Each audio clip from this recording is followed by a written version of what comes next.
जय हिंद प्यारे विद्यार्थियों। मैं कलाव सर और मैं आज आपके सामने इंडियन पॉलिटी का एक बहुत ही अद्भुत और शानदार बिंदु लेके आया हूँ। इस बिंदु का नाम है संविधान सभा। साथियों, हम आज यहाँ पे संविधान सभा के प्रमुख तथ्यों के बारे में चर्चा करेंगे। हम ये चर्चा प्रश्नों के माध्यम से करेंगे। तो चलिए शुरुआत करते हैं हमारे इस अद्भुत और शानदार बिंदु का, जिसका नाम है संविधान सभा। यह रहा आपके सामने पहला सवाल। संविधान सभा का पहला अधिवेशन किस दिन से शुरू होता है? मित्रों, संविधान सभा यानी संविधान निर्माण के लिए हमारे देश के अंदर सबसे पहले संविधान सभा का निर्माण होता है और यह संविधान सभा अपनी पहली बैठक किस दिन शुरू करती है? मैंने आपसे वो दिन पूछा है। तो पहली बैठक बोलो या पहला अधिवेशन बोलो, बात एक ही है। तो वो पहला अधिवेशन होता है 9 दिसंबर 1946 को। 9 दिसंबर 1946 का दिन था जिस दिन संविधान निर्माण की पहली बैठक का आयोजन होता है।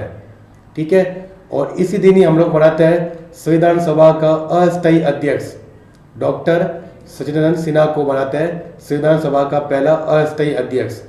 11 दिसंबर 1946 को बनता है संविधान सभा का पहला स्थायी अध्यक्ष। कौन? डॉक्टर राजेंद्र प्रसाद। और 13 दिसंबर 1946 इस दिन बनता है। इस दिन पंडित नेहरू उद्देश्य प्रस्ताव संविधान सभा के सामने प्रस्तुत करते हैं और यह उद्देश्य प्रस्ताव 22 जनवरी 1947 को संविधान सभा के द्वारा पारित कर लिया जाता है। ठीक साथियों, यह थी जानकारी इस सवाल में। चलिए अगला सवाल देखते हैं। अगला सवाल है, संविधान सभा के अस्थायी अध्यक्ष कौन थे? पिछले सवाल में मैंने आपको बताया था, तो यहाँ मैंने सवाल में पूछा आपको संविधान सभा के पहले अस्थायी अध्यक्ष कौन थे?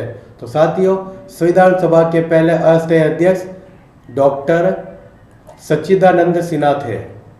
ये संविधान सभा के पहले अस्थायी अध्यक्ष थे। डॉक्टर राजेंद्र प्रसाद ये संविधान सभा के पहले स्थायी अध्यक्ष थे।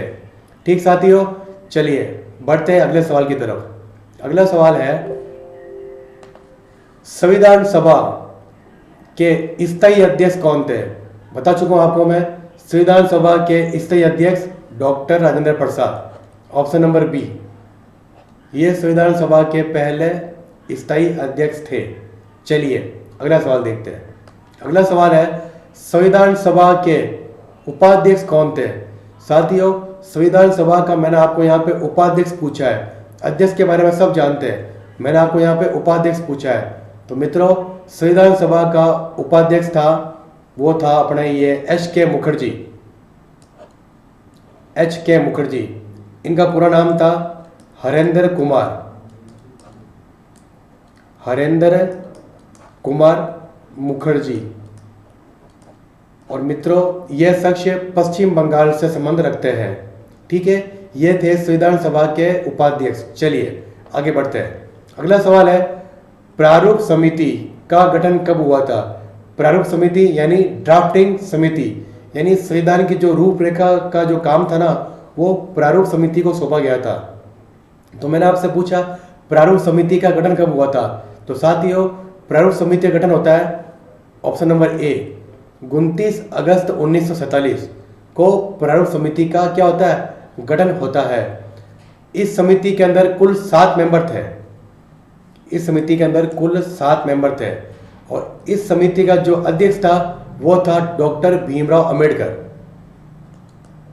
डॉक्टर भीमराव अंबेडकर, प्रारूप समिति के अध्यक्ष डॉक्टर भीमराव अंबेडकर, ये थे प्रारूप समिति के अध्यक्ष। इनके अलावा 6 मेंबर और थे, उनका नाम देखिए।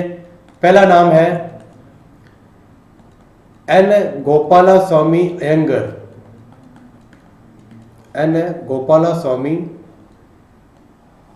अयंगर। दूसरा नाम है अल्लादी कृष्णास्वामी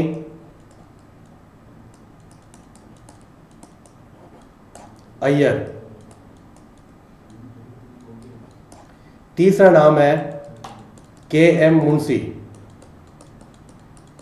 के.एम. मुंशी। नेक्स्ट नाम आएगा सैयद मोहम्मद सादुल्ला। सैयद मोहम्मद सादुल्ला।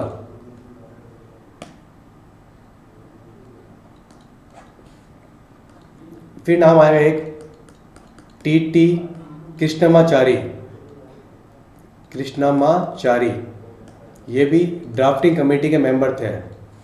और एक नाम आता है एन माधव राय।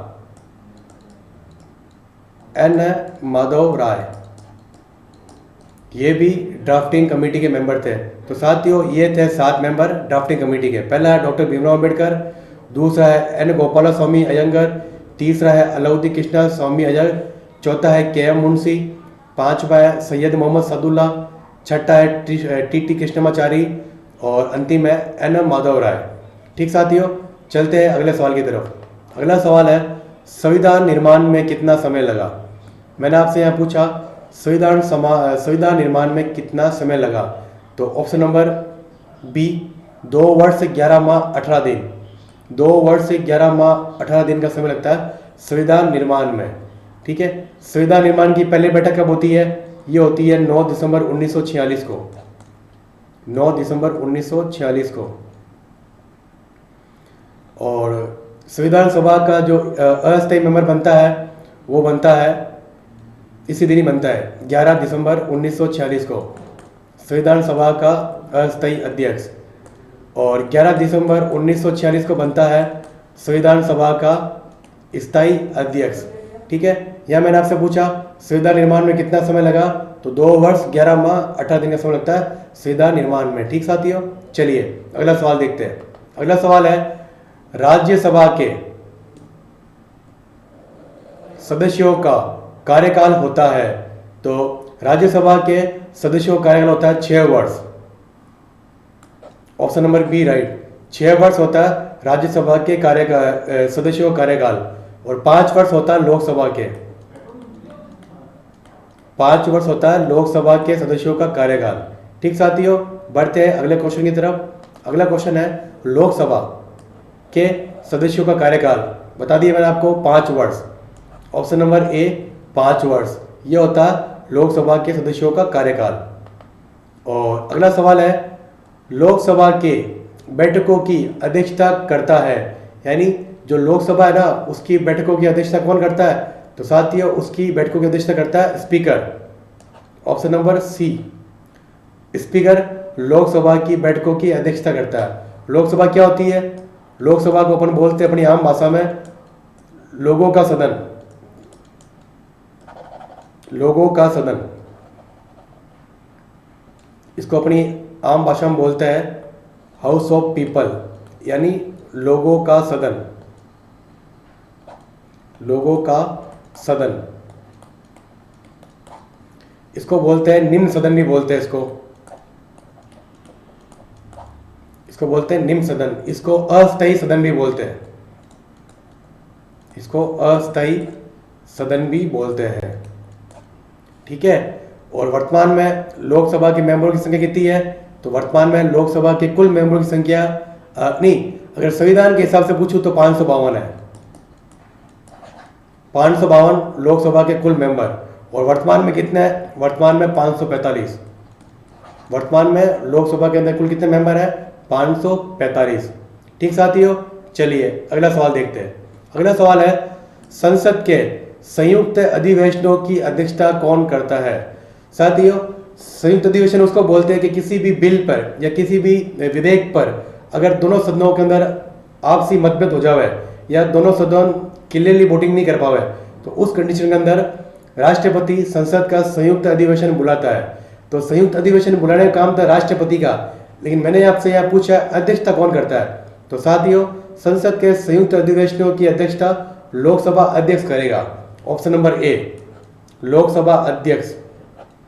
संयुक्त अधिवेशन बुलाता कौन है? वो बुलाता राष्ट्रपति, लेकिन इसकी अध्यक्षता करेगा अपने लोकसभा अध्यक्ष। ठीक साथियों, चलिए साथियों, ये था मेरे द्वारा बताया गया आपको संविधान सभा के प्रमुख तथ्य। उम्मीद करता हूँ आपको मेरा वीडियो समझ में आया होगा, अच्छा लगा होगा, जानकारी से आप संतुष्ट होंगे। चलिए अगर आपको अच्छा लगा तो प्लीज़ इसको अधिक से अधिक शेयर कीजिए, लाइक कीजिए, और जिसने भी अभी मेरा ये चैनल सब्सक्राइब नहीं किया उसको जल्द से जल्द सब्सक्राइब कीजिए। जय हिंद साथियों।